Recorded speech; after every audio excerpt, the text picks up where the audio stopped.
So, happy belated Valentine's Day, everybody. How was it? No. Oh, right, okay.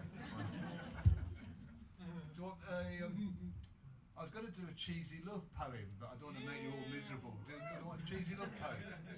Yeah. Okay, right. All right.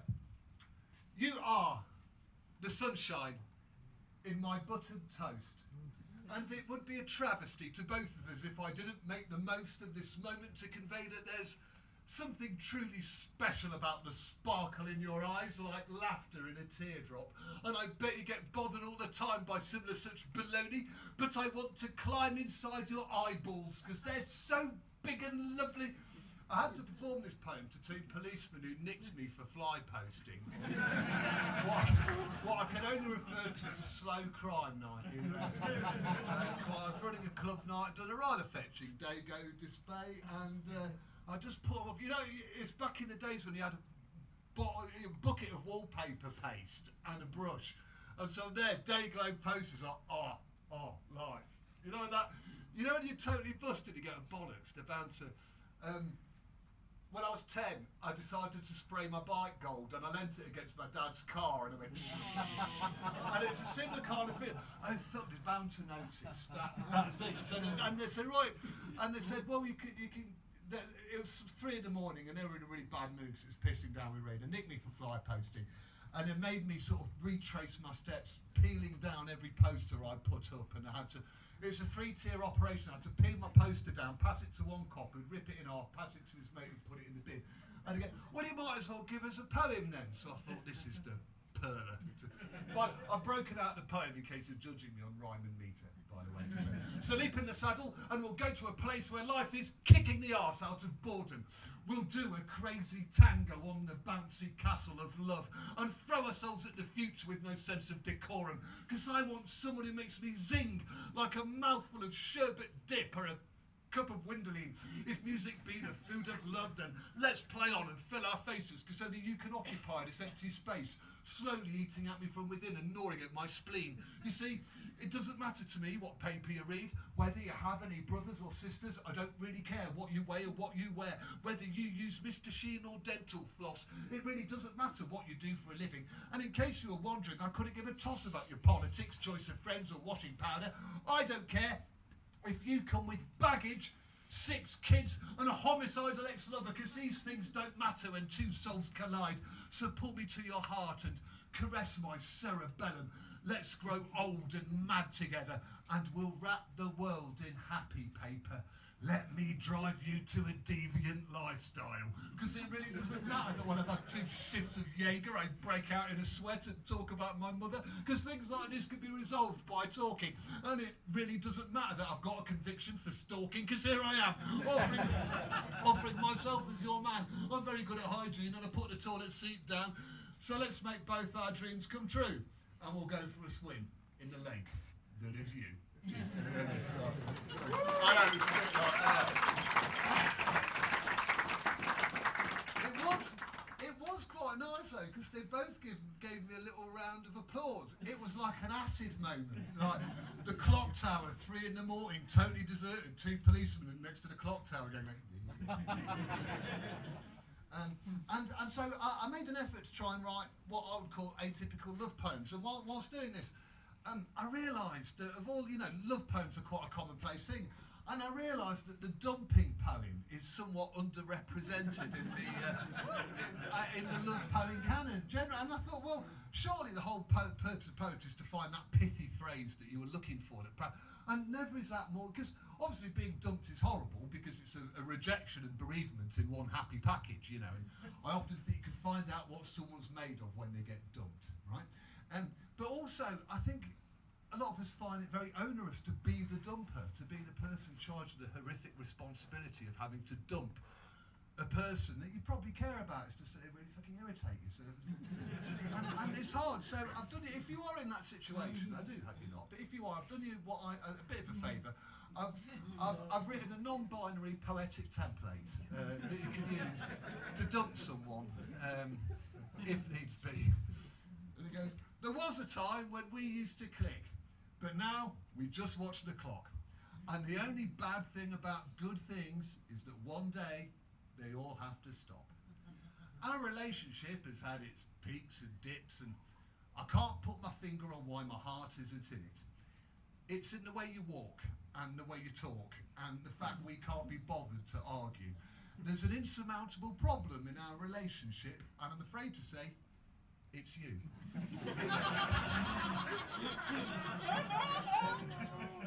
It's your terrible taste in overpriced wine. The way you talk about friends of mine.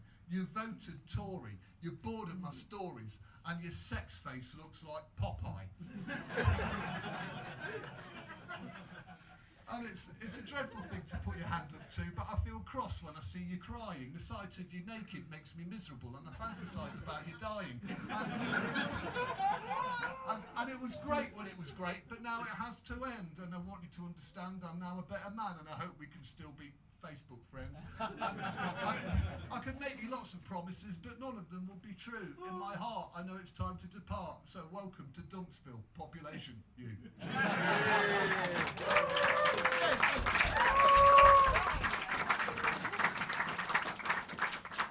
I thought was a really nice, cheesy love poem. You went, yeah, it's all right. And then did a horrible dumping one. You went, yeah! Lovely days. It's not a new one, but I've never really performed this one before. I'm not bothered learning it, but I do like it. I'm a big fan of creative crime, where people do something vaguely illegal purely for shits and giggles because it's funny. You know, or not even criminal. And certainly, I've always got, as a self-employed poet, I'm quite a lucky man.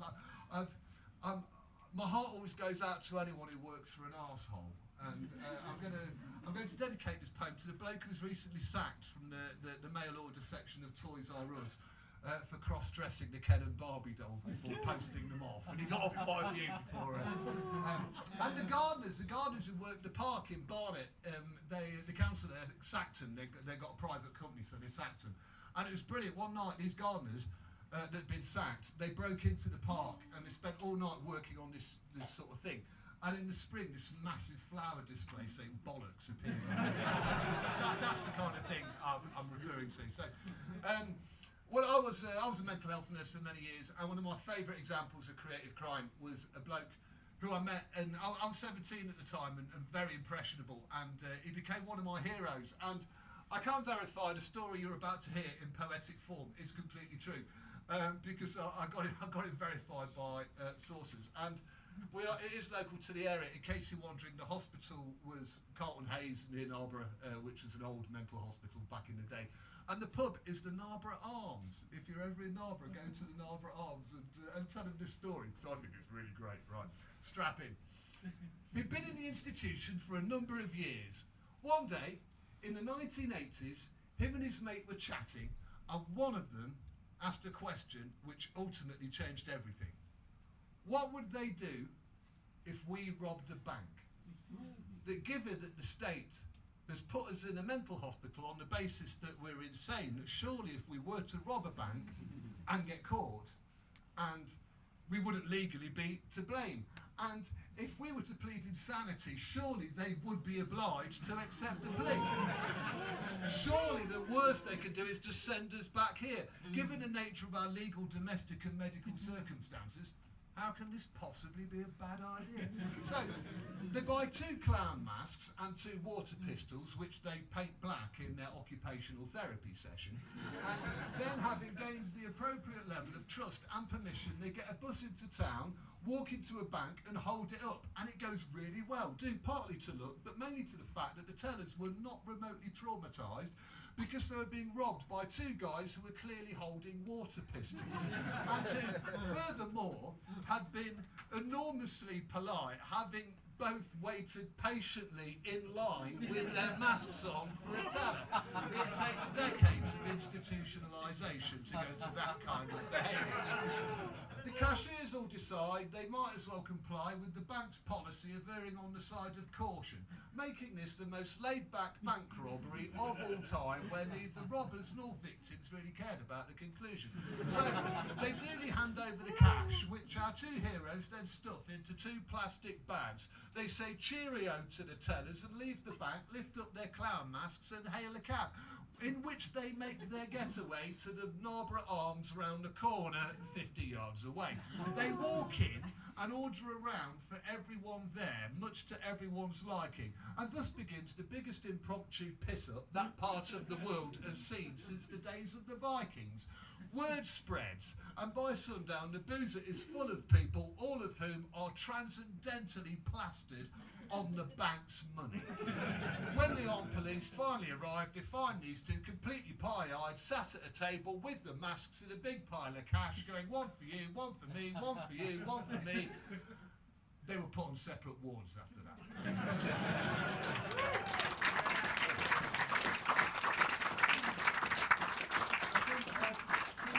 Two shortish ones, or one long, two short.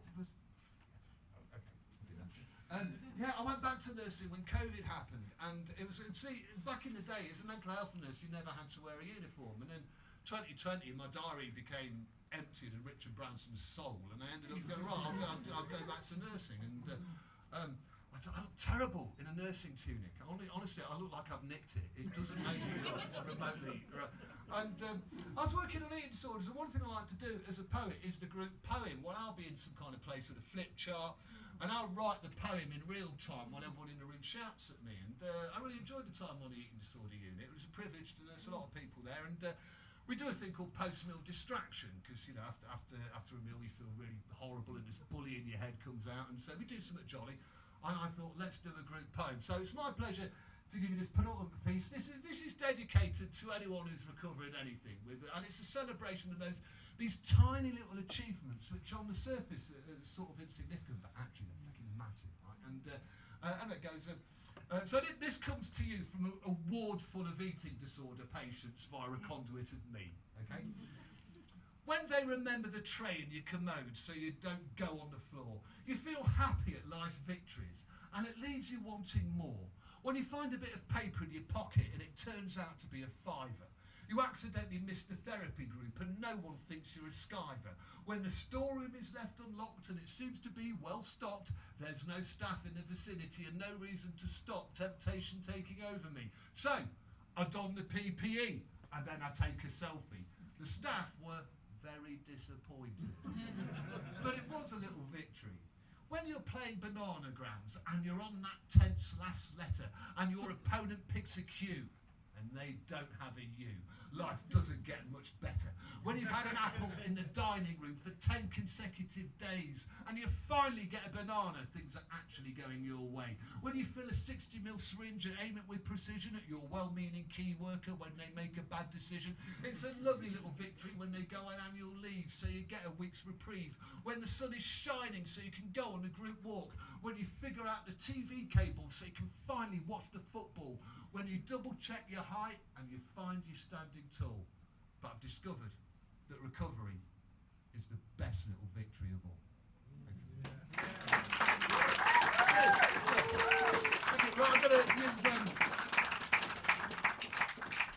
You've been lovely. I say that because we judge you as well. Happy days, thank you. I've got books on sale. Yeah, thanks. Cheers. No. There's a couple of Dan Brown novels I'm quite keen to get rid of. I brought two of me tonight. I've got a book of healthcare-based, hilarious healthcare-based poetry. And I write shows, as Sammy mentioned, I sort of write and talk theatre shows. I love crime fiction. It's a guilty pleasure of mine. So I've got a show. It's a whodunit set on an Alzheimer's ward, basically. And it's a scripted out, comes with an audio, and I'll be whoring this shamelessly over there. If you buy a book to take £1, I take plastic, and you'll be supporting the arts directly. Not 1 penny of your hard-earned money is going to the tax man, and that is a promise. From me to you.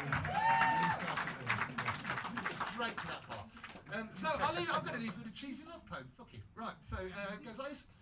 When every moment of clarity is a happy memory or a fantasy, and your inner goth shrugs things off and kicks in your inner Morrissey.